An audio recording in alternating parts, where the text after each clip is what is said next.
ganito ang gawin nyo, guys, para makasigurado kayo. Lalo na kung bibili kayo ng second hand na cellphone.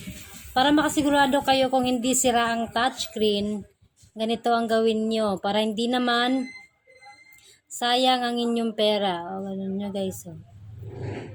Ayan, ayan.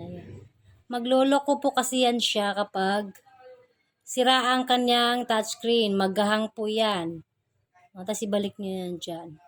O, hindi naman po siya naghahang. So, ibig sabihin, kahit second hand lang ang cellphone na ito, wala siyang sira. Ulitin nyo na naman po yon. Ibang apps na naman. Ganun nyo lang siya. Ayan. Ayan. Pag gumagalaw siya dyan, o, gagalaw siya. Maghang po yan o kaya hindi na po gagalaw, mag-freeze. Magloloko po siya kapag sira ang cellphone. Sira ang touchscreen, ganyan. Dapat, ginagalaw nyo ng ginagalaw, hindi lang basta-basta ganyan-ganyan ang paggagalaw ninyo.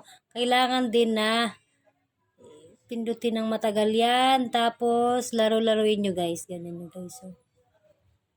Ayan. Ayan, legit talaga yan na hindi sira ang cellphone na to.